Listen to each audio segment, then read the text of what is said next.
What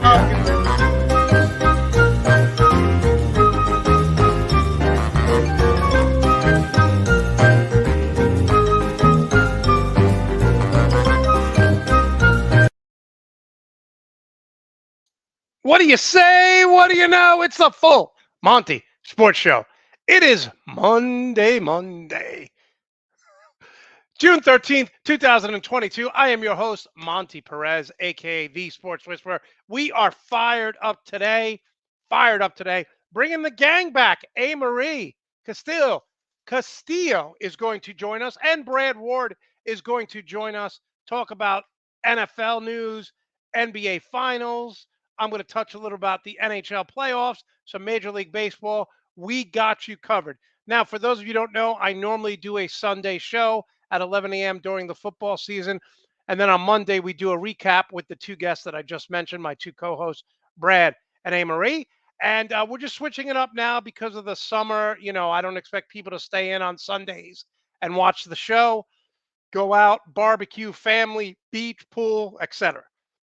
So until August, we will be doing shows Monday night, 6 p.m. Eastern, live on YouTube. Make sure to subscribe to the Nuts and Bolts YouTube channel, and make sure to give us the thumbs up on this particular episode as well. We are at 750,000 views on TikTok. 750,000 views on TikTok. Follow me on social media, on Twitter, Monte JP231, and on TikTok, Monte Perez 231. The TikToks, they're just videos of games that are happening, clips of this show, my sports take, giving you stats. For example, people did not know that Jeff McNeil of the New York Mets is leading Major League Baseball with the most two-hit games. He is number one, and when he gets two or more hits, Jeff McNeil, okay, when he gets two or more hits, Jeff McNeil and the Mets are 18-4. So, yes, Lindor is now fifth in RBI. Pete Alonso, before he got hurt, was first in home runs and RBI. But when Jeff McNeil is hitting well, this Mets team is now 18-4. So, we're going to get Brad and Amarie on in about 10 minutes, but we start each show with the good, the bad, and the funny. The good, the bad, and the funny. All right, let's start with the good. Listen, Ranger fans, you cannot be upset, okay? You cannot be upset with the Rangers losing to the two-time Stanley Cup champions, Tampa Bay. You can't get upset. They had a great year, and let's be honest, right? The Rangers lost this series in Game 3. They're up 2-0. They're up 2-0 against Tampa Bay. Tampa Bay's hanging on for dear life, and then they win, score the game-winning goal, 3-2 with under a minute left. That's when the Rangers lost the series. The Rangers were the youngest team in the playoffs, okay? So no one expected them to get to the Eastern Conference Finals. But this team has some problems. They don't have a legitimate sniper, a legitimate guy who's going to get you 45, 50 goals, who's going to score 15 goals like a Sidney Crosby, okay? They don't have that type of player. Chris Kreider had 52 goals. Yes, but 26 were on the power play. 26 were on the power play. So if what happens is Tampa stopped getting into the penalty box and the Rangers couldn't score because, like I said, they don't have a legitimate lights-out scorer like Edmonton does, like Pittsburgh does. They just don't have it. Mika Zibanejad is a great player, but I don't know if he's a legitimate number one option. Panarin disappeared against Tampa.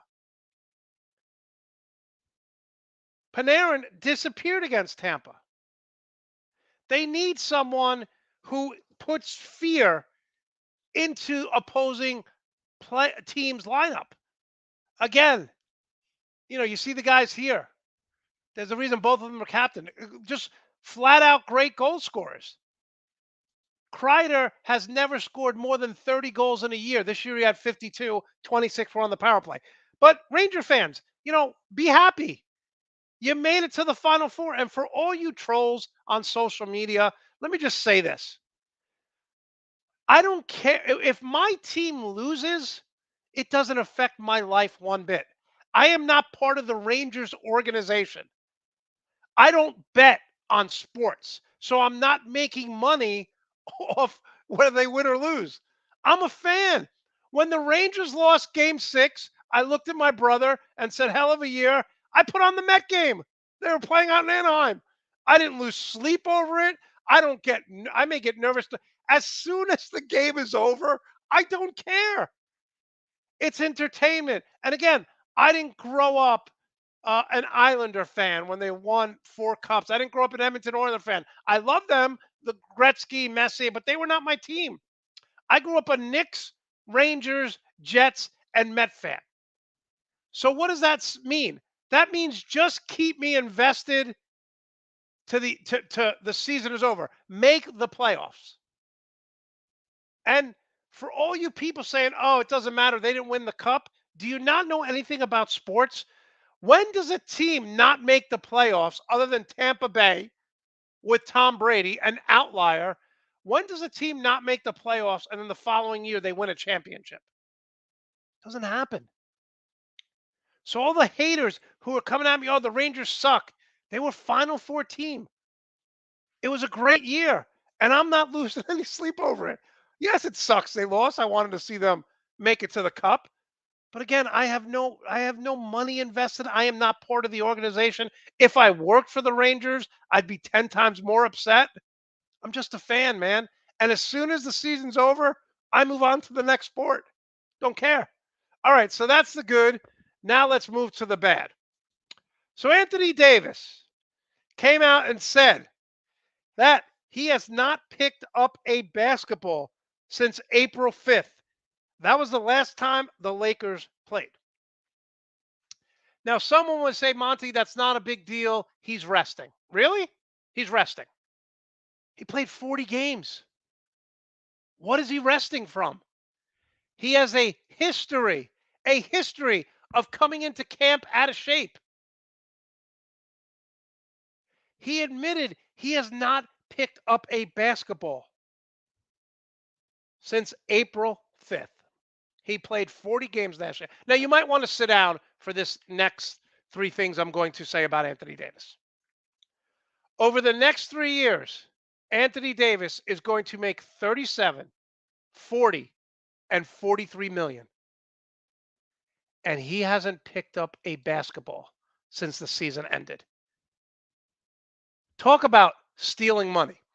Now, LeBron James may be a lot of things, and sometimes being loyal to your job, in a relationship, to your family can hurt you. LeBron James for years was loyal to J.R. Smith. LeBron was in Maldives on vacation, and he's getting up at 3 o'clock to watch the NBA playoffs and then working out at 5 in the morning with his trainer while he's on vacation. And Anthony Davis, his so called Robin to his Batman, hasn't picked up a basketball since April 5th. LeBron, what are you doing? I admire the fact that all your high school buddies are part of your circle and your business group. I admire that. But for basketball purposes, you're hitching your wagon to a guy who doesn't care or love the game. It's a paycheck. His mentality is no different than Ben Simmons. He wants to play basketball for money and fame. And there's nothing wrong with that, LeBron. But when you want to win a title, and this guy has not picked up a ball since April 5th, he doesn't have your desire. He doesn't have your will to win. He doesn't have your work ethic. Stop carrying dead weight. Either you demand the Lakers trade him or you get the hell out of LA. Because the fact that this guy's laughing and saying he hasn't picked up a ball since April 5th is disgusting. Is disgusting. Okay, so that's the good, the bad. Now to the funny. We've all sent text messages Maybe we had few cocktails, and we sent text messages to people that we shouldn't. Now, thankfully for me, since I've moved to Florida, I don't text anyone when I'm drinking. I go out Friday night, my one day of the week to go out, have a couple drinks. I don't text anyone. I don't send drunk texts, buzz texts, any of that stuff. I try not to text anyone after 11 o'clock because nothing good comes out of it. So sometimes you send a text message to the wrong person, an ex, your boss, you don't realize what you're doing, but this takes the cake. This takes the cake. An Orlando man is going back to prison after he texts his probation offer. He's looking to buy marijuana. I mean, the obviously Alvin Cross pleaded guilty Monday because the probation officer called the police and they found cocaine in his home, and he's going, and his defense was, I thought I was texting my friends. Those text messages should be private. Yes, they should. But you text the wrong person. You text your probation officer that you want to buy a $25 bag off her. And I say this all the time. I have no facts for this. But here in Florida, we literally have the dumbest criminals in the world. The dumbest criminals in the world. Yeah. Greg, you've been on this for a while. You said it was a, and you could say that they won a title, so the next couple of years, maybe it was worth it. But when you see a guy who doesn't want to play and doesn't care, how do you defend that?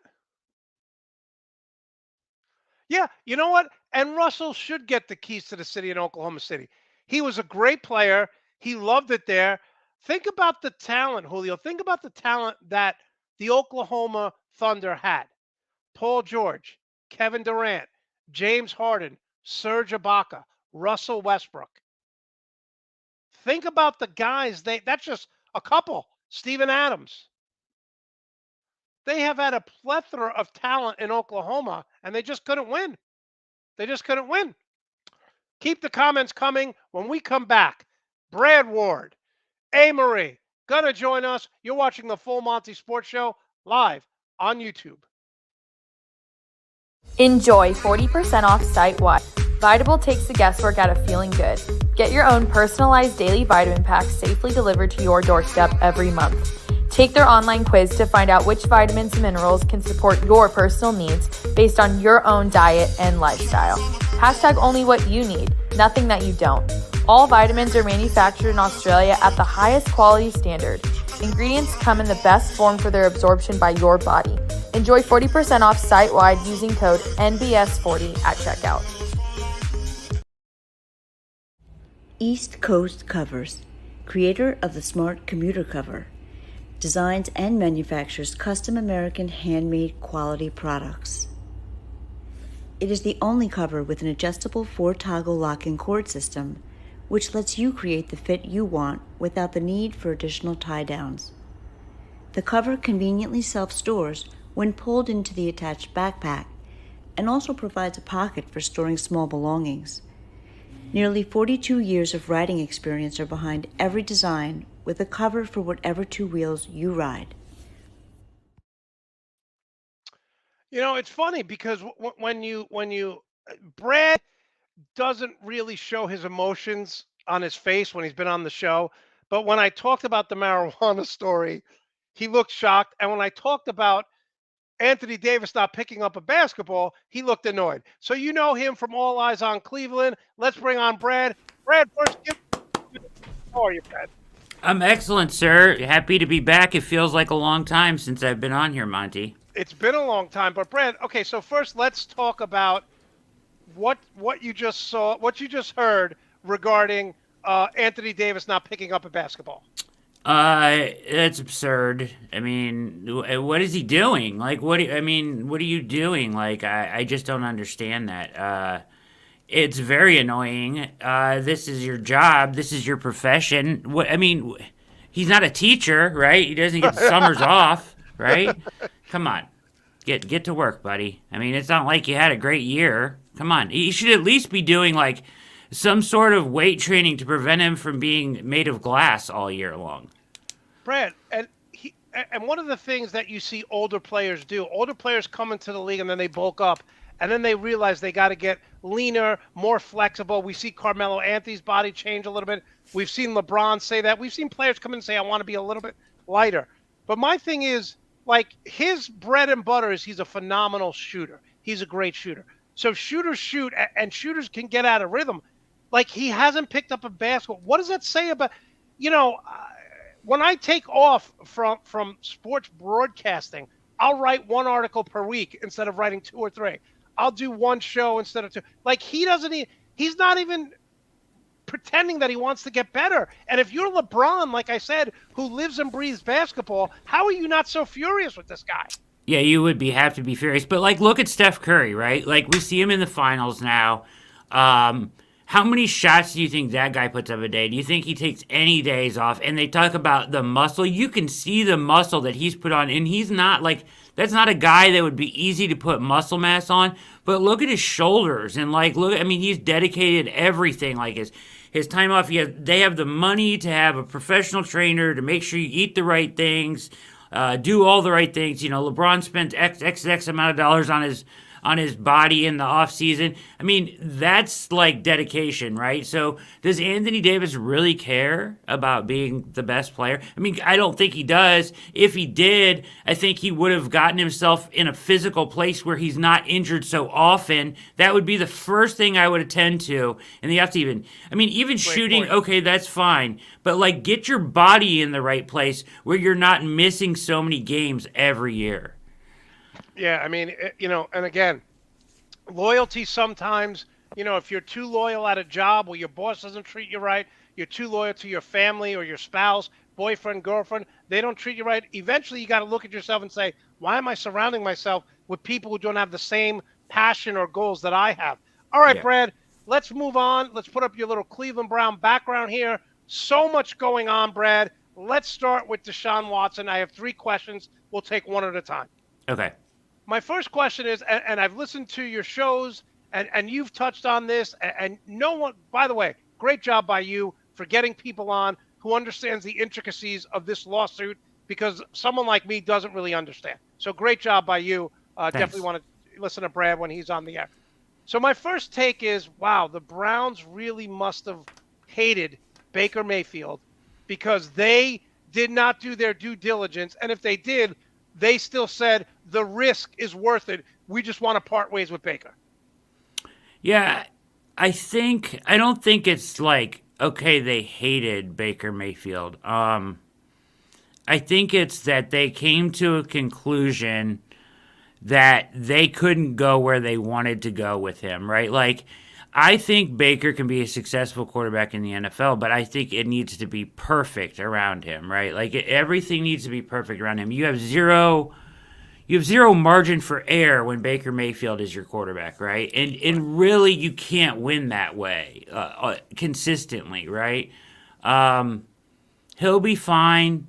He'll start someplace else. He could take a bunch of teams to 500 football, I think. Maybe better on a team that is set up right around him. But, like, the team he took to the playoffs had a tremendous run game, a good defense. You know what I mean? Like, he was just part of the equation. It wasn't Baker that did it, right? He was a piece of the puzzle. Like, so I think that they looked at Deshaun Watson as a once in a whatever opportunity. Like, when else again are the circumstances going to be that you can go out on the open market and get a proven top 5, top tier quarterback in the NFL? It's never going to happen, right? It never happens. Only a situation like this, an ugly situation like this, would bring up those circumstances that the Browns would have that opportunity. So they went for it, and they ended up landing him. They had to know, Monte, when they got him, that this was how it was going to be. So they have to be okay with the scrutiny. They're taking a beating in the press. It keeps on coming. Accuser 23, 24, but from a 30,000 foot view, or whatever they say, is that the saying? I don't know, 50,000, whatever the height is. Right. From a view from above, Andrew Barry, Paul DePodesta are thinking the only way is through. We have to see this through. On the other end of this is winning a bunch of football games. Right? And that's the mentality they have, right? Like, they say they did the due diligence. They say they did everything. And I don't know to what extent maybe they missed on some of this stuff. I don't know. Case 24, Monte, nobody knew about, it seemed like to me. I mean, if Rusty Hardin is going, I don't know who this girl is, then I don't know how the Browns knew who she was, right? Like, so they had, contractually, they have their outs if they want them, but they're not backing out, right? They're the only way's through at this point. They've come this far. They're going through with it. They're going to see it through. They're going to take the suspension. The reason they gave him the 5-year deal, the additional year, is because they knew maybe the year one might be a wash, right? So that's why they're doing this, and they're going to take PR hits, and they look like total jerks right now. But, when he is throwing touchdown passes and they are winning games, a lot of people will come back around, Monte, and that's just unfortunately the way things are. That's the way it is. Winning cures all, or almost cures all. But here's the problem I have. In life, you build up equity, right? As a boss, if I have an employee who's always on time, and then one day he calls out, hey, I'm going to be late, he comes in an hour late, I don't question him because he's always on time, works, weekends, whatever I need him to do, ample employee, great employee. This is not a hobby for Baker Mayfield. This is a lifestyle. And it's a disturbing lifestyle because if you read some of the transcripts, every time he went to the 66 or whatever different masseuses, he wants them to rub his booty. He wants to touch them. I mean, if you want physical therapy, listen, I'm quoting what it said in the thing. If you want physical therapy and you want massages because your body's beaten up, the Browns should have found one person. Houston should have found one person and said, okay, we got a woman for you. She's going to massage you. He didn't want that. Baker Mayfield went to the Houston, I think, head of security and said, look, this woman's causing me problems. So they should have said, hey, stop going to these massage parlors. Right. They didn't do that. They said, if you go, have them sign an NDA.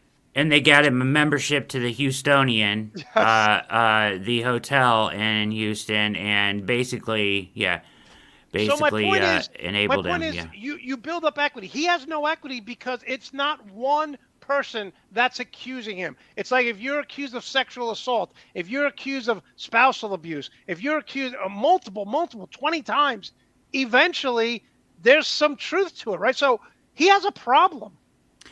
Okay. I'll speak on this a little bit, right? So, they're alleged, right? This is all he says. There's really no physical evidence in any of these cases to what my knowledge is, right? This is all he said, she said. There seems to be some text messages and things like that, but most of that goes against the plaintiffs, right? Like a lot of that is people bragging like I'm going to get money from him, or additional attempts to have appointments with him after they, claimed, have PSTD or post-traumatic stress disorder. Yeah, post-traumatic, I'm losing my mind here. But so after they've had issues and complaints and all this stuff, but yet they're still trying to see him or bragging to family members, right? Like there's a lot of cases like this. Okay, I get it. And I know what you're going to say, but 24, right? I get it. But so here's what I'll say. It's alleged. there certainly is a pattern of behavior here that is very disturbing. At the very least, Monty, the 66 number, I don't get it. I don't live in that world. I don't know how that happens, right? Like, that's a different masseuse every 10 days if you do the math. So, like, I don't understand that, right? But at the same, it's an addiction. He has some it sort of feels sexual like at addiction. some point it's going to come out. And I asked a mental health professional on my show about the sexual addiction. Like, is that what's going to come out at the end of this thing? And he said, potentially. A lot of guys go that way when they get caught, right? Right. Like, yeah. but I get caught cheating. I'm a sexual addict. yes, right. Either way, I will say this though. Despite it's very disturbing his behavior, right? But I think there's a non-zero chance, right? Like, I don't know what happened in those rooms, right? I think there's a non-zero chance, Monty, that something got interpreted wrong at the beginning, right? Or with maybe the first couple girls. They went and saw Tony Busby, and then, if you go see Tony Busby and you gave Deshaun Watson, there's 66, 80 some women out there who gave him a massage. If you go see Tony Busby and say this, you're going to make X amount of dollars. So why wouldn't you go do that, right? Like, so why wouldn't you lie and go get a money grab? Like, I think that's very possible that this got out of control that way, right? And then on the other end of the spectrum, I think it's very possible that a lot of these women are telling the truth. So I don't know the truth. I just know it's somewhere in between, right? I wasn't there, but I'm not going to judge either way. Like, I'll judge his pattern of behavior, but I'm not going to take these alleged words that he did this and that to heart until whatever. He wants to see this out through court, but I can't take somebody's word over somebody else. In these situations, I get it. It looks really bad, but it also looks bad when there's people bragging about how they're going to get money from him and doing this, and they're the plaintiffs as well. So there's two sides to this. Obviously, he has an issue. Obviously, he needs to change his lifestyle. He probably has an addiction of some sort. The alleged aggressive behavior in case 24 was very disturbing, if that is true at all. Yeah. So. Speaking of disturbing, if I'm Kevin Stefanski and I got to answer these damn questions every day, he's got protesters outside his house. I'm just like, listen, this guy's trying to coach a football team, right? He's a good coach. They bring this guy in. Who knows if he wanted him? I mean, we don't know. But what I do know is it's not fair to Kevin Stefanski for the Cleveland reporters to keep drilling him when he's the coach. And God bless him, he says the same thing. I understand you have to ask that question. Let the legal system. I'm going to respect the process. Yeah, but it's unfair to him, right? I mean, you got to feel bad for him. I do a little bit. Yeah, I do. I probably think he had a little bit of say in this. Like, I think if he put his foot down and was like, no, we're not going to do this, they might have listened, right? So. But as a offensive mind, like, how are you really gonna say no to Deshaun Watson being your potential quarterback? At the time it probably looked like he was gonna get 6 games. I think it looks like a lot more now. The Rusty Harden had an awful 2 weeks. The defense team had an awful 2 weeks, where they really dropped the ball, I think, here in the past 2 weeks. So it's trending a certain way, in my opinion. Now, who knows what the NFL is going to do? The process is playing out right now, I think. The NFLPA has gathered evidence. The NFL has gathered evidence. They're going to go in front of Sue Robinson, former district judge. They both chose her. They elected her as the arbitrator. Right. They're going to go in front of her and present evidence. The interesting part about that is after she rules, the NFLPA can appeal, but also Roger Goodell can weigh in and appeal. And you know who he's appealing to? He's appealing to himself, which is really bonkers, right? Yeah. Right? Like, so he will appeal to himself. I wonder if he's going to agree with what his opinion is, right? So he will appeal to himself, and then, so really he's going to have the final say on this. I think that they have to weigh optics big time here. They have to, it feels like they're going to make a bit of an example of him. But I noticed you brought up Calvin Ridley, right? Yeah, Explain that. Go ahead. Let's get into that a little bit. Okay, so Calvin Ridley is suspended for 1 year. He's the wide receiver from the Atlanta Falcons. Calvin Ridley got suspended for a year for betting on a game in which his team was not participating. Josh Gordon has numerous marijuana, drug issues. He was one of the best wide receivers we've ever seen, and he's constantly getting kicked out of the league for a year, 2 years. If Calvin Ridley, for betting on one game that his team wasn't playing in, which, by the way, just so people know, there's actually now gambling sites in the stadium. So during halftime, you could take an over-under bet. Betting is out of control. Fantasy football is out of control. Coming to a stadium near you. I know. Exactly. I mean, there's ones coming here because Ohio's next year. It's going legal, so we're getting them. Yeah. So you're getting them. So Calvin Ridley gets suspended for a year for betting on a game that he had nothing to do with. How is Deshaun Watson not getting a minimum 1 year suspension after all this stuff? Okay, so here's my thought on that, right? Like, the Ridley thing, I don't know, but who knows what the NFL is going to do? Because also, I will point to Tyreek Hill, who was caught on camera talking about abusing his son who had 2 broken arms, and he got 0 games. So one end of the spectrum and the other. Who knows what the NFL is going to do, right? So I don't know.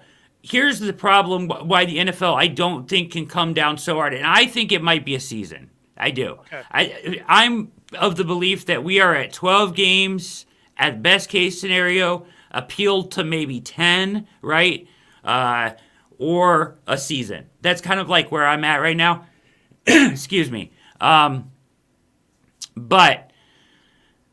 the reason I don't think it'll be like harsher than that is because Rusty Harden doesn't give a damn about the CBA and all this stuff. So like he will go to court if he believes that it's outrageous, right? Like he will cause all kinds of problems for the NFL, and he could jam up this process in court for a long time. And then you've got Deshaun Watson playing football games now this season while this is all lingering and he's jamming this up in court. So the NFL wants to kind of appease both sides so it can go through and there's no hold up. That's the only pushback from a really, really harsh suspension, in my opinion.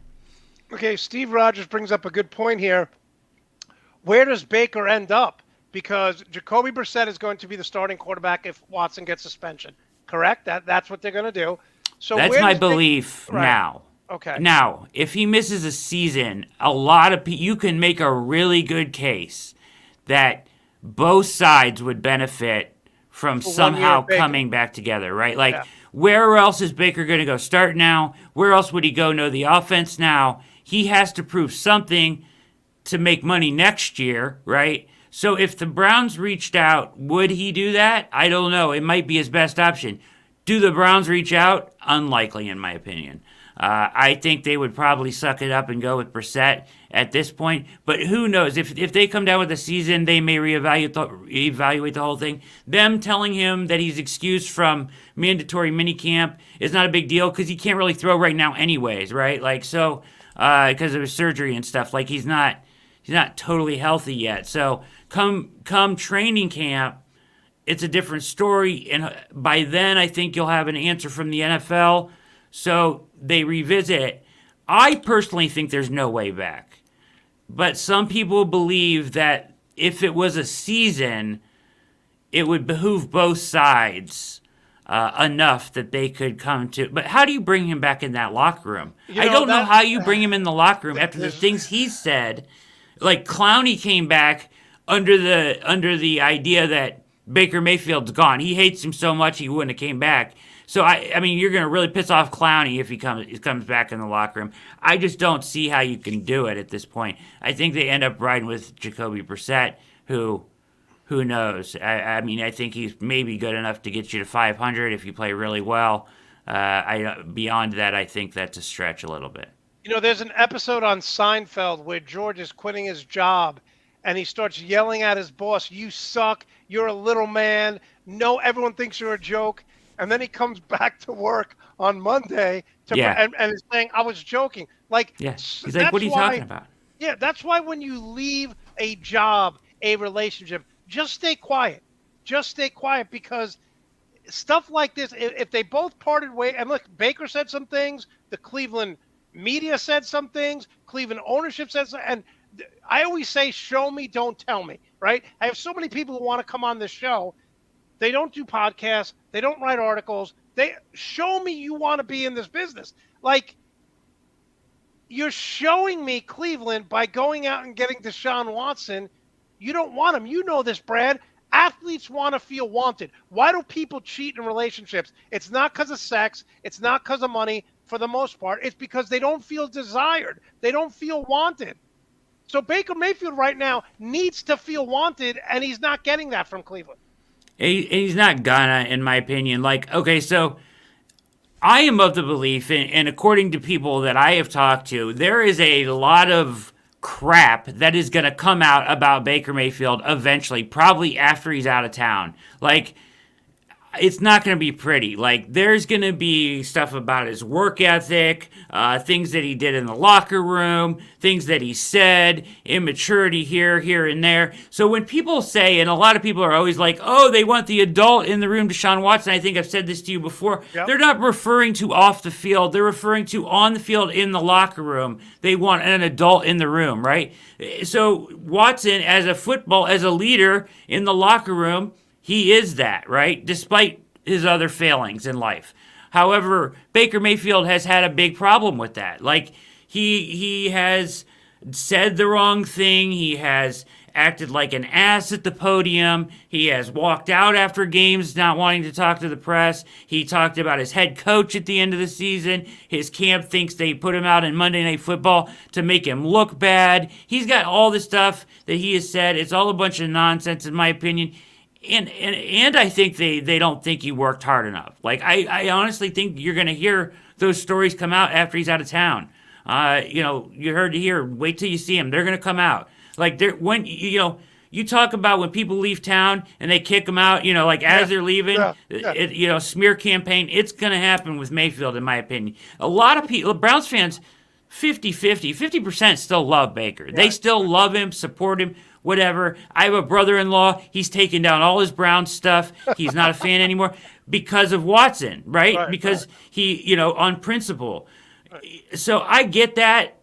I get if you feel one way, if you know a victim of sexual assault, are a victim of sexual assault, I get why you would feel that way.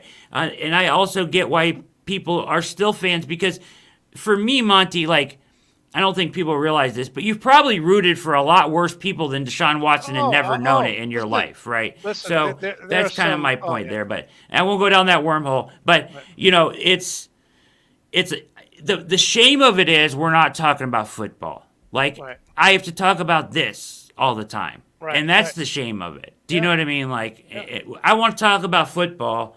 Browns fans want to be excited about their football team. They don't want to deal with this crap, and this is all we talk about. You bring up a great point, and I say all the time, like someone once said to me, how can you root for this guy when he, and I said, well, it's a team sport. Like I could separate if I saw the guy out in public, I wouldn't give him the time of day. For example, once I realized that Floyd Mayweather had multiple domestic violence with different women, I stopped paying for his fights. I said, I'm not going to support this guy. He's a terrible human being. I'll never forget the time, and this has nothing to do with political or anything, but one of my dad's friend was screaming about Colin Kaepernick kneeling. And I said, who's your favorite player? And he said, Lawrence Taylor. He goes, and he showed me a video of Lawrence Taylor singing the national anthem before a game with his hand over his chest. And I said, oh, Lawrence Taylor, you mean the guy who didn't pay his taxes? Or the guy who solicited an underage prostitute, and when she told him he was underage, he still went with it? Or the guy who drove drunk and hit a parked police car and could have killed him? I'm like, that's your guy? Allegedly abused cocaine during games. Like, I mean, but you're right about that. And I say this, I don't expect anyone to be perfect. The only thing I ask, I don't care if guys, and most people don't know this, but there are professional athletes who, when they're on the road, they have an unwritten rule: go out, do what you want, don't bring it home to their wives, right? As long as you're not committing a crime, and that's sad to say, Brad, because I watch all four sports, right? And I watch college football, college basketball. I watch all four sports. So when you see someone like this, I get people who are like, I can't root for him. I can't root for the guy. You read some of those, stories, accusations. It's pretty harsh. It's pretty harsh. But you're right. There are terrible human beings playing this sport. And I will say this, and then we'll move on. Going to Baker, Amarie's not going to be able to join us. She's stuck in traffic. She thought it was 6 p.m. her time, not Eastern time. So she's all upset. She just emailed me. But Kirk Cousins has the same problem, right? Yeah. People don't like him in the locker room, thinks he's better than he is. Brad, would you say part of Baker's why they gave up on Baker so much, does it have anything to do with the success of a Justin Herbert, of a Josh Allen, of a Patrick Mahomes?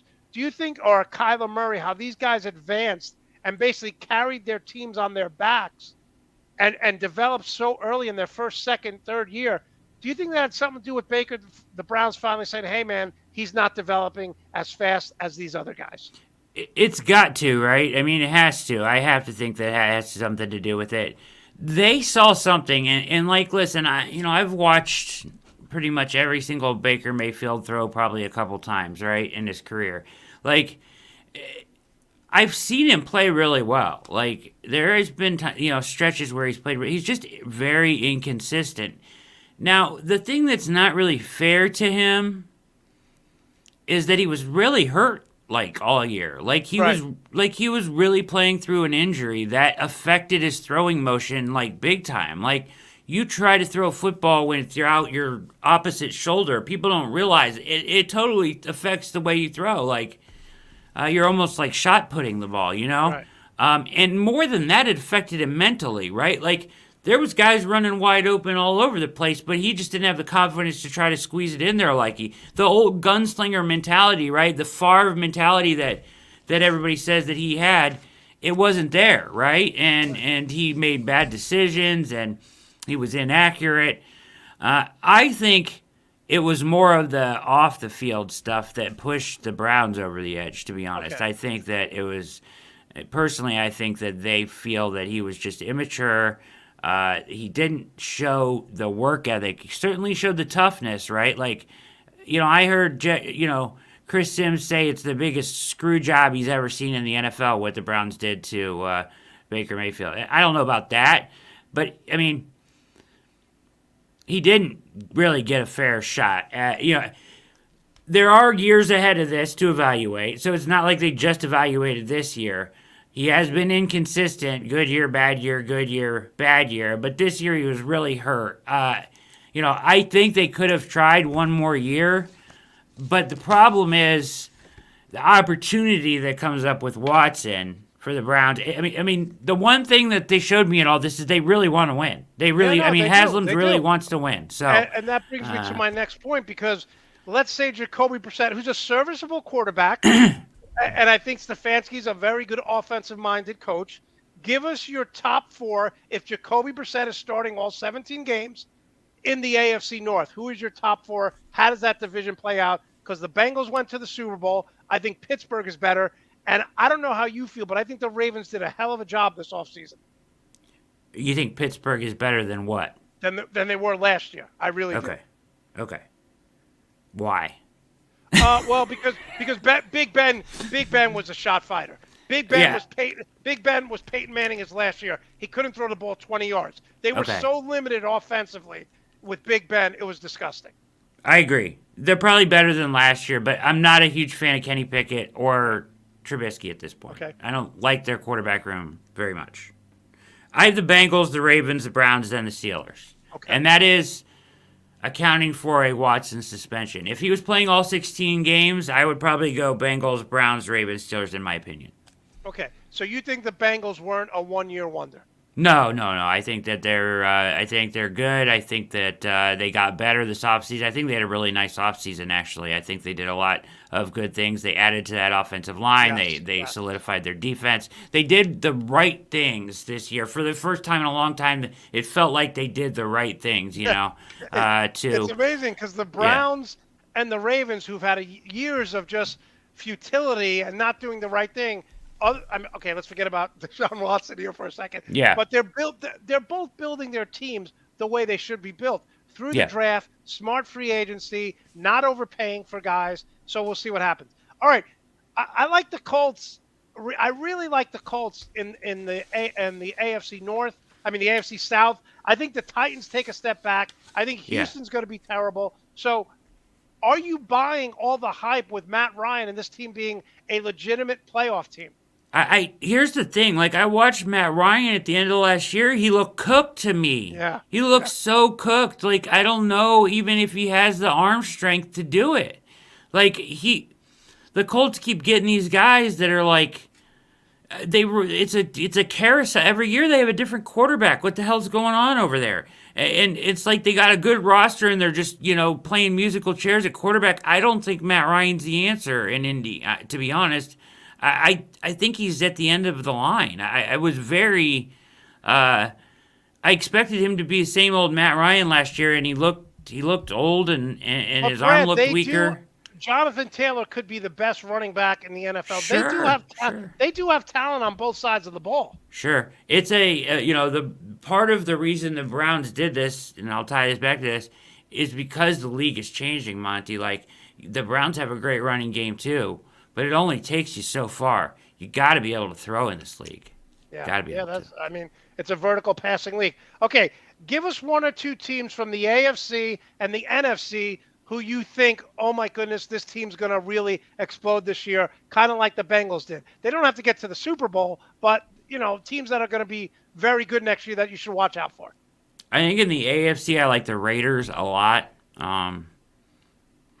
You probably don't like that because I think they have two of the best edge rushers in the NFL right now, excluding Bosa and T.J. Watt.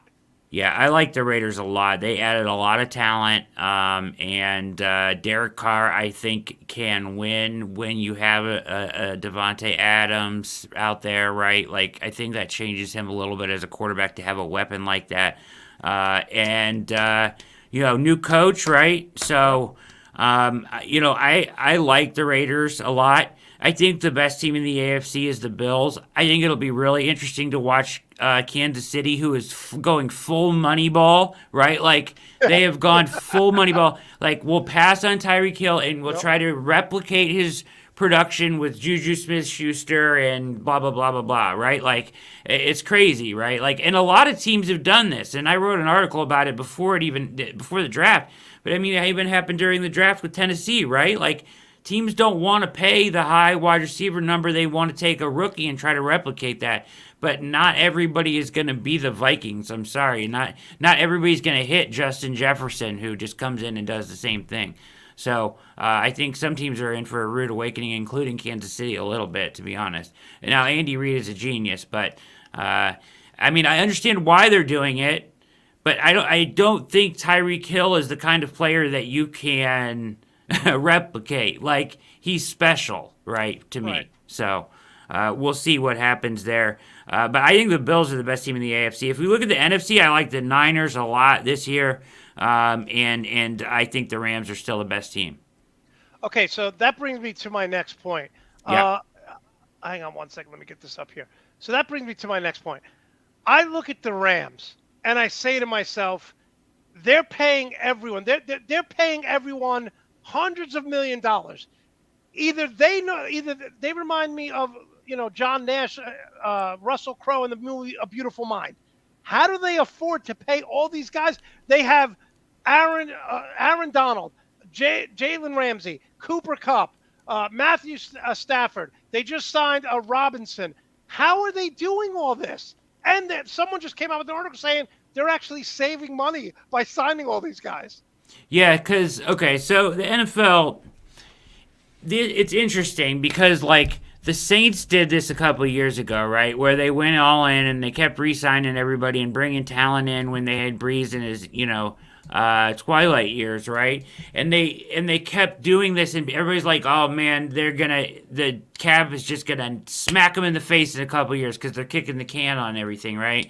And it never really did. So it's kind of depends on how you play it. Maybe it still will, like, you know what I mean? They've had to let go of some people. But, like, anytime you bring in a new player, you cut their base salary to $1 million, the veteran minimum. You do it all in bonuses. You throw in a couple void years, and you end up saving cap money. So, like, teams that are trying to win now, the Browns are doing it. They did it with Denzel Ward. They did it with Watson. They did it with, everybody. We did Njoku. You lower that actual hit number to nothing, right? To the base vet minimum. And then you pay it all out in bonuses. You can even convert people's contracts, signing bonuses, or convert say you guys making $12 million and you want to go out and sign a wide receiver and he's making a $12 million salary. You go to him and say, hey, we'll just give you the $12 million now and you can take it now, and then they can split it out over 4 years and it frees up $8 million.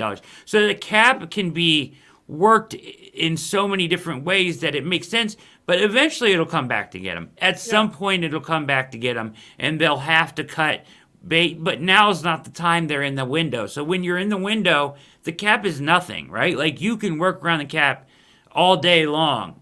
Eventually it'll come back to hit you. Like, when those guys retire, somebody retires or somebody gets cut or whatever. Injured, something. Yeah, those void years roll right up into that year after that, and now you're in trouble, right? So, but they keep playing. I mean, the Saints keep playing the game, and they keep kicking the can, and so a lot of people say it's like a myth. It's not a myth. It's just easily guys have figured out how to work around it. To no end. Like, to no end, they figured out how to work around it. The problem you have with that is, though, you just can't afford depth. You can't afford 3-4 guys at each position. So that's what happens. That's why teams love it, like Seattle did with Russell Wilson, Cincinnati with Joe Burrow, the Chargers with just you get a rookie on his rookie contract, you could spend a lot of money up front and not pay him anything. All right, let's move to the NBA. I had the Celtics and Warriors getting to the finals early on. I thought they were both – the Celtics were 31-10 the second half of the year, clearly the best team. Once they beat the Nets, I had them beating Milwaukee. I had them beating Miami, and I didn't think anyone was going to compete with Golden State. It is 2-2. I had the Celtics winning in 6. I think I'm 18-4 picking hockey and NBA playoff games. I could be wrong, Brad, but I do like the Celtics team, although – they just fall apart sometimes in the fourth quarter, making the dumbest decisions. Give us your take on the series. I think you're dead on. Like, I like the Celtics in 6 too. Like, I think that that last game, Steph Curry just stole it. He just stole it, right? He stole that one. Should have been the Celtics. Celtics are a nightmare matchup for Golden State, right? Golden State, who relies on the quickness and the passing and all that stuff, and the Boston length, athleticism, the number of weapons they have, and their defense. Like, to have a guard like Marcus Smart, they all defend, right? The length, Robert Williams has been playing out of his mind in there, right? Blocking shots. Like, they are just a nightmare matchup for them. I don't know how Golden State has this series at 2-2. I don't get it, right? Like, it feels like Boston should be dominating the series. I think they kind of have, but got, a game stolen last game by Curry's incredible shooting, right? But also, Brad, like, you saw this with LeBron in 2011 when they played the Dallas Mavericks. Just turning the ball over, trying to do too much. We saw this, if you're old enough, you remember as a kid, Magic Johnson, when they lost to the Boston Celtics, over-penetrating driving. I'm so sick of Jason Tatum driving to the paint, getting the ball stripped, and holding up his hands like, where's the foul? Yeah. This Boston Celtic team, they don't know how to win. They're so good that they're playing the Golden State Warriors. It's 2-2. And they don't know. They have no idea how to win. And the last game, they missed like 6 wide open threes at the end of the games. So they had the shots. Are you concerned with the inexperience of Boston and Tatum turning the ball over every time he gets in the paint?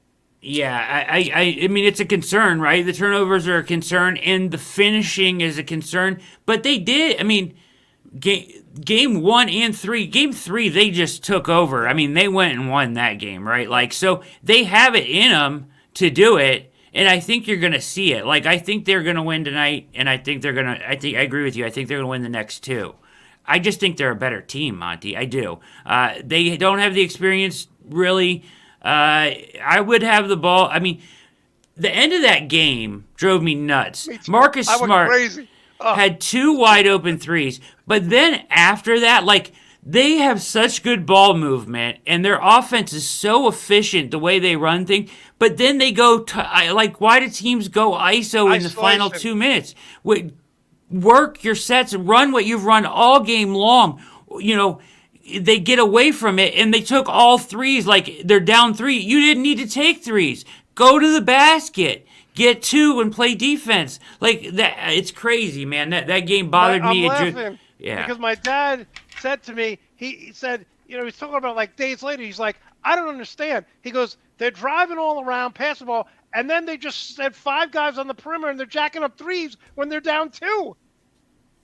It was insane. By the way, can we just talk about someone and Jaylen Brown? I said this on a video I made. Jaylen Brown reminds me of Chris Middleton.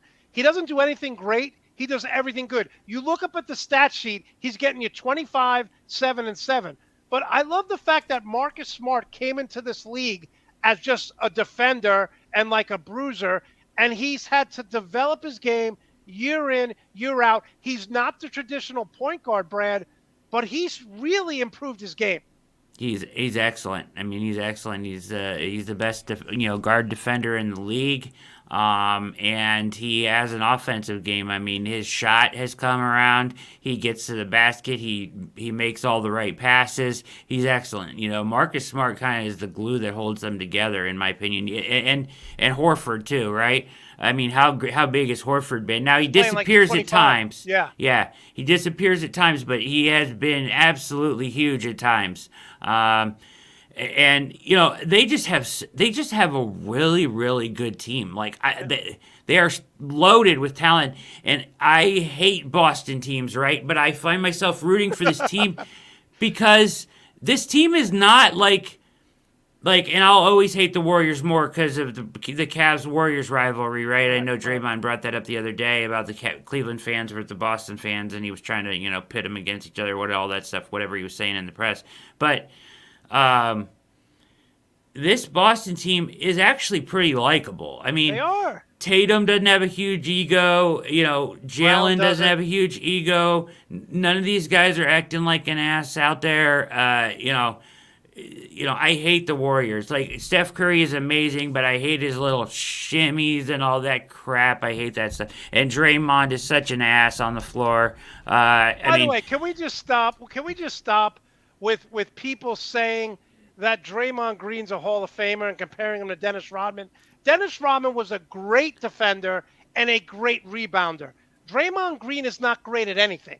He's been terrible in this series. He's been terrible. He averages 9 points and 7 rebounds for his career. He's not great at anything. He's a good role player on a team that needs someone to do the dirty work. But Draymond Green's not a Hall of Famer. Yeah. The thing that the Celtics do in this series that's so interesting is, like, they can defend it only when they go to, like, Peyton Pritchard. Do they have anybody on the floor that Golden State can really attack? Like, in the game, even Horford and Robert Williams can hold their own against guards in the switch game, right? Like, whereas when Curry's out there, and even Klay Thompson, who has lost a lot of lateral quickness due to his injury, like, the Celtics can hunt those guys, right, in the pick and roll and get the matchups they want and go score. But the Celtics 1 through 7, with the Pritchard being 8, right, in their 8-man rotation, are all good defenders, and they can defend probably 1 through 4, all of them, right? So it's pretty that, and their offensive, like, the ability to go from Jaylen Brown to Tatum to Smart to get something from Horford to get something from Williams, like, to do that, it just doesn't feel like the Warriors have enough weapons to do it, to hang with them. And I never thought I'd be saying that about the Warriors. But I just think Boston's a better team. Can they find a way to win it? Can they finish it out? That's the question, right? Like, crunch time, fourth quarters, can they avoid the huge onslaught third quarters that the Warriors are known for? If they can avoid those, they should win the series. I think they get it done in 6, personally. I think that That last one by Steph there, that performance to squeak out Game 4 was incredible. And I don't think the Boston will make that same mistake down crunch time again. Well, and think about this, talking with Brad Ward here live on the Full Monty Sports Show. Boston in Game 1 outscored them 40-16 in the fourth quarter. In Game 3, they outscored them 25-11. I look at this Boston team, and they're not deep, but the way he's very smart in his rotation because Tatum or Brown are always on the court. He never takes those two guys, or very rarely takes them out at the same time. And if they won in Milwaukee Game 6, they won in Miami Game 7, I think they can win in Golden State tonight. You agree we're on the same page, Celtics in 6? Yeah, I agree totally. I think they win tonight, and then they win it at home in 6. I think if they go back to Golden State for Game 7, that spells trouble, right? Yeah. So that's where their focus should be. The other guy I want to mention this series who's been fantastic, and you have to give credit to Brad Stevens here. What an ad by Derek White has been for the Boston. I mean, when you add a player like at the trade deadline or in a situation like this, it's not often that you find like the perfect guy that fits what you do. It's really hard to do, right? Like that, you'll get a guy that comes in and he helps and he does this, but I mean, he is the perfect fit for what the Celtics do, and he's been exceptional. Yeah, and listen, he was obviously coached by Popovich, smart player, knows how to win. I'm impressed with his shooting because he's not a great three-point shooter, but he has hit some big shots in this. All right, Brad, let's move to baseball real quick. We got about like 5 or 10 minutes left. Then we'll get you out of here. So I don't care that my brother said, "Oh, Indians is not offensive. Why did they change the name?" I don't care, Brad. Does anyone in Cleveland? Does it affect the way you look at that team because they changed their name from the Indians to the Guardians? Do you care? I do not. No, Okay. I don't. I'm not a fan of the Guardians' name. If we were getting down to it, but I call them the Guardies or the Gardos. I call them something different every time. Right? Okay. It doesn't matter. Whatever. It doesn't matter. It's still Cleveland baseball. I mean, their jerseys look the same. They still got the hats with the C on them. So it is what it is. It's still the same. It still feels like the same thing. And they didn't go with the Cleveland baseball team like the Washington football team went with. Right. So at least they picked the name. Okay, so second place behind the Twins. What is this team's strength? What is this weakness? If they keep this pace, Brad, with the extra playoff and everything, they're a playoff team, right? Yeah, I mean, they'll at least be there in the battle for a wild card spot, I think. It's pretty incredible what Chris Antonetti has done with. I mean, they have like maybe the third lowest payroll or something like that. I mean, their payroll is in the dumps. They need new ownership big time. But like, Jose Ramirez took a huge discount to stay in Cleveland, right? Like a massive discount to stay in Cleveland, and they've got They always have pitching. They have pitching coming up through the pipeline. Whatever they've done, Antonetti's done with this organization, he's run it really well, that they always have good pitching. So I always expect their pitching to keep them competitive, right? So right now, their pitching is 8th in the AL, or 8, pardon me. That might be 8th overall. Let me double check. I think it's 8th overall, right, in Major League Baseball. Their pitching is. That's pretty impressive. Yeah. Wait. I want to make sure that's right. I'm pretty sure that's right. Okay. 8th overall in pitching, 10th in hitting. Now, they're hitting way over their heads. Let's be honest. This lineup has no business hitting 10th in Major League Baseball, but they are right now. We can expect some regression to the mean there, I think, for sure, in the second half. They don't have 2 or 3 guys who really scare you, right? They don't, right? Like, and they have some injuries right now. Like, Franmil Reyes is having a tough time, and he's a guy that they really rely on for power.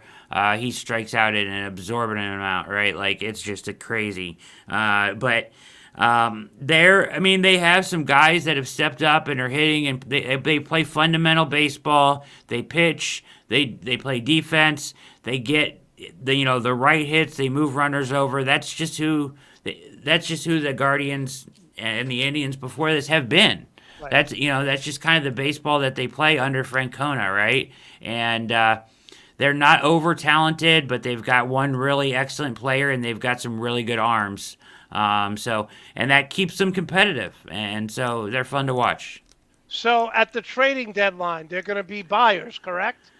You would hope so, right? I mean, with as low as a payroll they have, they should spend some money on something. I don't know what he's spending money on, but it certainly isn't the players on this roster, So, yeah, they really need they're talking about, a new minority owner taking a big chunk. They need something because, they had the payroll up over 100, million when a couple years ago when they went to the World Series, they were like 80 or 90, and then they were over 100, and they took a couple swings at some guys at the deadline, Josh Donaldson and stuff like that. That worked out pretty well.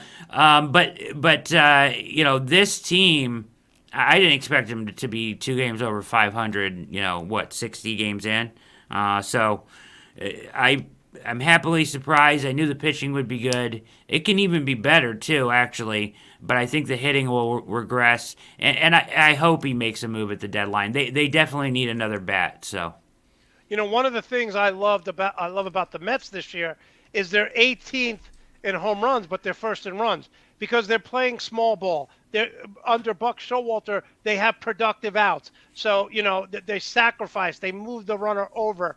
Francona, there was some issues with his health. There was some issues with, how long from all indication, he was the manager of Boston. He won a title with Boston, brought them a title after all these years. From all indication, he loves Cleveland, doesn't he? Yeah, he had prior relationships here because of his father. Right. So he knew some of the people in the front office, and he really loves it here. Like, he has a great relationship with Antonetti, and now, Chernoff, who is now the GM and president of baseball operations. But Antonetti is really the guy that runs everything, right, in the front office. But, and yeah, he's got great relationships with those guys, and he's had prior relationships from, like I said, his dad. So that's why it was such a good fit in Cleveland. I think he'll retire here. Right. I can't imagine him going anyplace else, and he does such a damn good job. But his health is the concern, right? Like, multiple times he's had to miss stints because of his health. He has had COVID multiple times, I want to say. I might be wrong on that, but I think so. So we'll see how he does there. But, they are better off. They will not be the same without it when he moves on. So he'll be very tough Buck to replace. Brought to the Mets, just a solid professional. And many people watching may not know this. Terry Francona managed Michael Jordan in the minor leagues. Absolutely, yeah. And Jordan absolutely loved him. And Francona loved him because when Jordan came there, he bought the team a new bus and upgraded it because they were traveling on like a broken down bus. All right, Brad. So I don't know how much of the Mets you see, but there's only 2 teams in Major League Baseball right now with 40 wins. That's the Mets and the Yankees. And the Mets are doing it with their top 3 pitchers being out. That's like the Golden State Warriors getting to the finals without Curry, Green, or Poole, and Clay. So are you going chalk and saying it's Yankees-Dodgers, or do you think my Mets have a legitimate shot if Scherzer, DeGrom, and Tyler McGill, who's now healthy, are in the lineup? Well, I'll tell you this. I've been super impressed by the Mets, and of course I follow them because I see your posts every night, right? So, of course, every time they're on, I'm watching and I'm peeking. I like to keep an eye on Lindor. Are you getting annoyed with me posting those? No. Hey, man, they're playing great baseball. They really are. They're playing great baseball, and I'm very impressed by them. So I do think they totally have a chance with the Dodgers. I'm not going to say they're going to overpass them, but there's one other team I really like in the NL. I think Atlanta comes on strong in the second half. I like the Braves. 11 straight they won. 11 straight. So, Brad, when you see a team like the Dodgers, who the payroll doesn't matter, right? You get Freeman, you get Betts, you have a plethora of stars making millions, and then your Cleveland team is struggling to even pay players. As a fan, doesn't that infuriate you because you're not playing by the same rules? No, it does, and it makes baseball very hard, right? It makes baseball very hard to get as invested in for me. I've always been a huge baseball fan. I watch the Guardies every night that I can, right? Like every time, they're always on in the background, and when the NBA finals aren't on, I'll say that. But and I've always been a big fan, but it's just so annoying, to watch teams just pick it's like a coach in Little League who gets his pick of all the teams to make his travel team to represent the city. Right. That's like the Yankees and the Dodgers, right? It's so annoying. And then Yankees fans complaining about their lineup. I want to say, shut up. Give me a break. Look at your roster. I look at the Yankees and I look at the Dodgers lineup, and I'm like, 1 through 9 is like an all-star. It's ridiculous. It is. I know they still, have good farm systems and whatnot, but it doesn't force that at all, right? The only way that the Guardians can be good is by having a good farm system and developing players and drafting well and making good trades and that's the only way they can stay competitive. So they have to run a really good organization. That, they can't pay a Mookie Betts $350 million. So Nothing. You have to hit on your draft picks. It puts more pressure on the front office. And they do, and they've all left. Over the years, I've watched so many good players. They all end up leaving eventually. Lindor left, right? They couldn't pay him enough. He's gone. He's with your Mets. He's playing better this year. By the way, he's 4th in RBI. He's hitting about 250, but he has 49 RBI. He's drawing walks. And when he's not in the lineup, it's like the fun is not there. You know what I'm saying? Sure.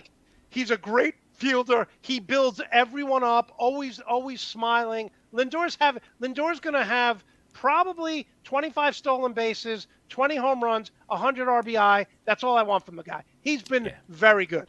Yeah, he's the best. He took us to, him and Jose took us to, a World Series against the Cubs, one rain delay from winning a World Series in that crazy game with Raja Davis hitting the home run off Chapman and the Game 7 and all that. But, Lindor, I'll always have a soft spot in my heart for him. He is the best. He's the most fun to watch. Always big, smiling, just has fun playing the game. He struggled last year, obviously pressing because of that contract, right? Yeah, but he's fine. He's going to be fine. He's having a great year. He's second on. I think he's first in walks, second in walks, second in RBI behind Pete Alonso.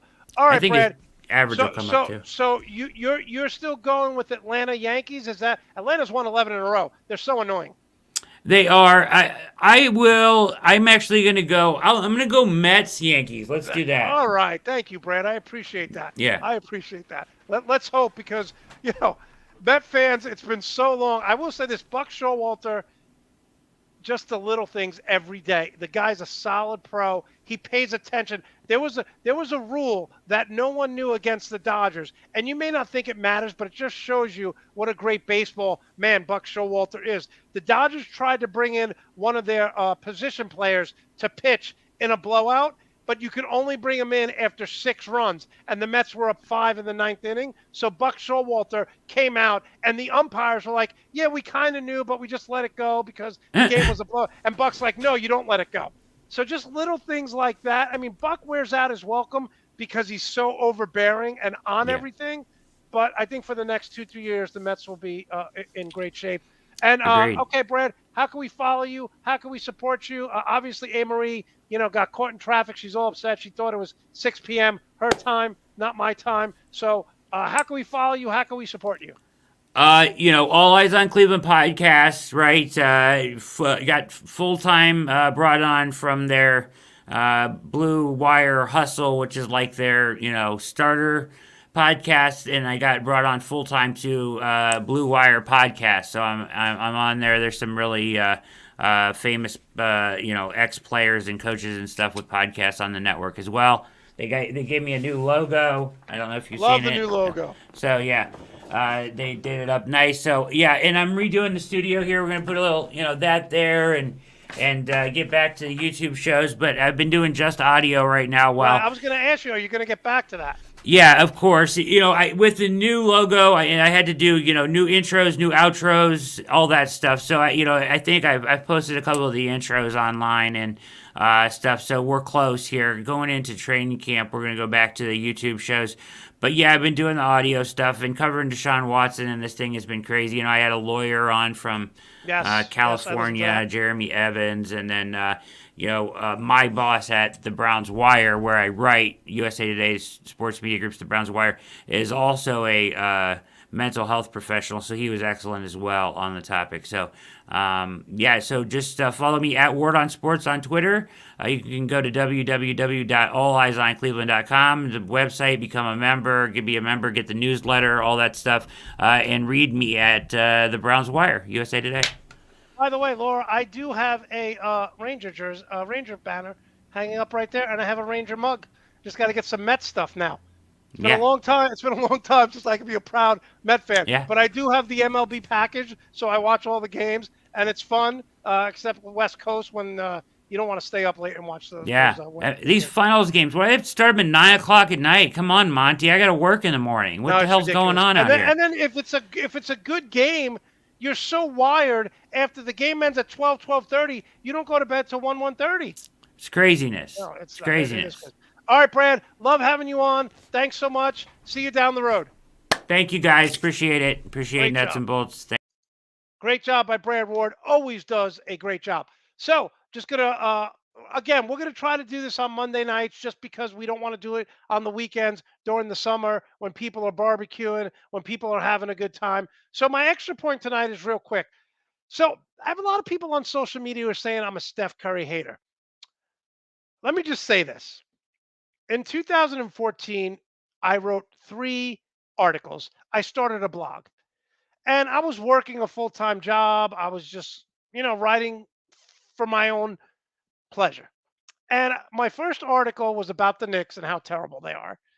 And how they'll I said in 2014 the Knicks won't get to an NBA finals to 2025. So if you're a Knicks fan, you have 11 years of suffering minimum. I was right. The next thing I wrote, my second article, was how LeBron James is the greatest player I've ever seen. And I used arguments that people use, basically saying that, he can't be the greatest player because he only has, at the time, he only had 2 rings. And I said, well, Jerry West is 1-8 in the NBA Finals. Jerry West is the NBA logo. When you see the NBA logo, the picture of Jerry West, that's him. I said, Jerry West is 1-8. Robert Horry had 7 rings as a player. Is he better than Jerry West? No. And then people said, well, Jordan. I said, when Jordan retired the first time, his team won 57 games. Without him, they won 55. When LeBron left Cleveland, they didn't make the playoffs until he returned. So that was my second article. And my third article I wrote, this is the third article I ever wrote, no writing experience, just my thoughts. I said, Steph Curry is the best shooter I've ever seen in my life. This is when Mark Jackson was the coach, before people were even paying attention. And a website called Let's Go Warriors saw my blog, picked it up. It got about 50,000 hits. And they wanted me to move out there. They were going to hire me to write for their website. Didn't pan out. But the reason why I said Steph Curry was the best shooter I've ever seen in 2014 is because he did something that Ray Allen, Reggie Miller, and legendary shooters never did. He did it off the dribble. If Steph Curry wins his 4th ring in this NBA series, he needs to go down as the best point guard to ever play the game. Now, you could say I'm crazy. You could say I'm way off the mark here, but I said this in 2014. He's the best point guard I've ever seen. I don't want to hear, can he defend? Okay. Legendary guards, other than Chris Paul, Magic Johnson was a horrific defender. Horrific. Kyrie Irving is not a great defender. Allen Iverson was a great steal guy, but he wasn't a great defender. So I don't want to hear, oh, defending. If Steph Curry wins his 4th ring, and I'm not a hater, if he wins his 4th ring, he's got to go down as the greatest ever point guard. Greatest point guard ever. That's how I feel. You'll never see another shooter like him, ever. Anyway, I want to thank you all for watching the show. Mets Gifts, what is she talking about? Yeah. So is Joe, by the way, the owner of Nuts and Bolts Sports. I'm not a hater. He's a great player. Okay, so we'll be back next Monday. Like I said, we're going to be doing the show every Monday. I want to thank Brad Ward. I want to thank Amarie, even though she kind of missed the Eastern time zone. And I want to thank you. Make sure to check me out on TikTok. We're at 750,000 views. Make sure to follow me on social media: Twitter, MonteJP231; TikTok, Monte Perez 231. In the immortal words of Arnold Schwarzenegger, I'll be back.